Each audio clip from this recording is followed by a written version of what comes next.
Hi friends, welcome to ನಮ್ಮ ಅಡುಗೆ 9 food channel.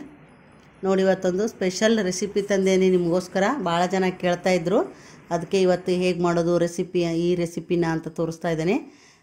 ಮೊದಲು ಸಬ್ಸ್ಕ್ರೈಬ್ ಮಾಡಿ, ಯಾರು ಮಾಡಿಲ್ಲ ಅವರು, ಹಾಗೆ ಲೈಕ್ ಮಾಡಿ, ಶೇರ್ ಮಾಡಿ. ಫ್ರೆಂಡ್ಸ್, ಸಬ್ಸ್ಕ್ರೈಬ್ ಮಾಡಿ, ಅಂದರೆ ನಮಗೊಂದು ಸ್ವಲ್ಪ ಪ್ರೋತ್ಸಾಹ ಸಿಗುತ್ತೆ. ನೋಡಿ, ಮಸಾಲೆ ಖಾರ ಹೇಗೆ ಮಾಡೋದಪ್ಪ ಅಂತ ನಾನು ನಿಮಗೆ ತೋರಿಸ್ತೀನಿ. ನಮ್ಮ ಉತ್ತರ ಕರ್ನಾಟಕದಲ್ಲಿ ಭಾಳ ಪ್ರಸಿದ್ಧ ಇದು. ಆ ಕಡೆ ಬೆಂಗಳೂರು, ಮೈಸೂರು ಕಡೆ ಮಾಡೋದು ಕಡಿಮೆ. ತುಂಬ ರುಚಿ ಇರುತ್ತೆ ಖಾರ. ಮೊದಲು ನಾನು ಉಳ್ಳಾಗಡ್ಡಿ ತೆಗೆದುಕೊಂಡು ಅದನ್ನು ಹುರಿದಿಟ್ಕೊಂಡೇನೆ. ಆಮೇಲೆ ಬೆಳ್ಳುಳ್ಳಿ ತೆಗೆದುಕೊಂಡಿದ್ದೆ, ನೋಡಿರಿ ಈ ಥರ ಎಲ್ಲ ಬಿಡಿಸಿಟ್ಟಿದ್ದೇನೆ. ಹಾಗೆ ಹಸಿ ಶುಂಠಿ ತೆಗೆದುಕೊಂಡಿದ್ದೇನೆ. ನಾನು ಒಂದು ಪಾವು KG ಅಷ್ಟು ಖಾರ ಮಾಡಿದ್ದೇನೆ, 1/4 KG.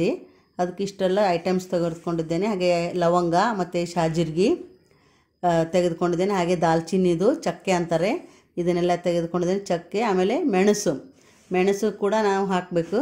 ಆಮೇಲೆ ಇದು ಚಕ್ರಮಗ್ಗಿ ಅಂತಾರೆ, ಇದು ಸ್ವಲ್ಪ ಇದು ಆಗಿದೆ, ಪೀಸ್ ಆಗಿದೆ ಇದು. ಆಮೇಲೆ ಹವೀಜ ತೆಗೆದುಕೊಂಡಿದ್ದೇನೆ. ಹಾಗೆ 2 ಅರಿಶಿನ ಬೇರನ್ನ ತೆಗೆದುಕೊಂಡೆ ನೋಡಿರಿ. ಆಮೇಲೆ ಇದನ್ನೆಲ್ಲ ಬಿಸಿ ಮಾಡಿಬಿಟ್ಟು ನಾನು ಮಿಕ್ಸಿಯಲ್ಲಿ ಅದನ್ನು ಪೌಡ್ರ್ ಮಾಡಿದ್ದೇನೆ. ಸ್ವಲ್ಪ ಪೌಡ್ರ್ ಮಾಡಿದ್ದೇನೆ. ಈ ಮಸಾಲೆ ಐಟಮ್ಸ್ ಎಲ್ಲ ಮಿಕ್ಸಿಯಲ್ಲಿ ಹಾಕಿಟ್ಟಿದ್ದೇನೆ. ಹಾಗೆ ಶುಂಠಿ ಮತ್ತು ಬೆಳ್ಳುಳ್ಳಿ ಇದನ್ನು ಕೂಡ ಸಪ್ರೇಟಾಗಿ ಮಿಕ್ಸಿ ಜಾರಲ್ಲಿ ಪೇಸ್ಟ್ ಮಾಡ್ಕೊಂಡೆ ನೋಡಿರಿ. ಇದನ್ನು ಸಪ್ರೇಟಾಗಿ ಮಾಡ್ಕೋಬೇಕು. ಈಗಾಗಲೇ ನಾವು ಹುರಿದಿಟ್ಟಂಥ ಈರುಳ್ಳಿ ಮತ್ತು ಕರಿಬೇವು ಅದನ್ನು ಕೂಡ ನಾನು ಮಿಕ್ಸಿಯಲ್ಲಿ ಹಾಕಿದ್ದೇನೆ. ನೋಡಿ, ಈ ಥರ ಆಗುತ್ತದು. ಈ ಮೂರನ್ನು ನಾನು ಸಪ್ರೇಟಾಗಿ ನಾನು ಮಿಕ್ಸಿ ಜಾರಲ್ಲಿ ಹಾಕ್ಕೊಂಡೇನೆ. ಈ ಈರುಳ್ಳಿ ಏನು ಮಿಕ್ಸಿ ಜಾರಲ್ಲಿ ಹಾಕಿದ್ದೇನೆ, ನಂತರ ಅದನ್ನು ಬೆಳ್ಳುಳ್ಳಿ ಪೇಸ್ಟ್ ಹಾಕಿದೆ. ನಂತರ ಮಸಾಲೆ ಪೌಡ್ರು ಈಗಾಗಲೇ ಮಾಡಿಟ್ಟಿದ್ದನ್ನು ಜಾರಲ್ಲಿ ಹಾಕಿದ್ದೇನೆ. ಒಟ್ಟಿಗೆ ಒಂದು ಸಲ ನಾನು ಮಿಕ್ಸಿ ಮಾಡಿದ್ದೆ. ನೋಡಿ, ಈ ಥರ ಎಲ್ಲ ಮಿಕ್ಸ್ ಆಗುತ್ತೆ ಅದೇ. ಆಮೇಲೆ ಅದರದ್ದು ಸ್ಮೆಲ್ ಭಾಳ ವಾಸನೆ ಘಮ ಘಮ ಅಂತ ಬರುತ್ತೆ ನೋಡಿರಿ. ಆಮೇಲೆ ನಾನು ಈಗಾಗಲೇ ಖಾರ ನಾವು ಕುಟ್ಟಿಸಿಟ್ಟಿದ್ವಿ ಮನೆಯಲ್ಲೇ ಹಾಕಿದ್ದೆ ಖಾರ ಆಗಬೇಕು, ಅಂದ್ರೆ ಮಸಾಲೆ ಖಾರ ಭಾಳ ಚೆನ್ನಾಗಾಗುತ್ತೆ. ಇದನ್ನು ಒಂದು ಪರಾತಲ್ಲಿ ಹಾಕ್ಕೊಂಡು ನಾನು ಖಾರ ಎಲ್ಲ ಹಾಕಿದ್ದೇನೆ. ಅದರಲ್ಲಿ ನಾನು ಮಿಕ್ಸಿ ಮಾಡಿದಂಥ ಈ ಮಸಾಲೆನೆಲ್ಲ ಆ ಖಾರ ಪುಡಿಯಲ್ಲಿ ಹಾಕಿದ್ದೇನೆ. ಎರಡನ್ನು ಸರಿಯಾಗಿ ನಾವು ಕೈಯಿಂದ ಮಿಕ್ಸ್ ಮಾಡಬೇಕು.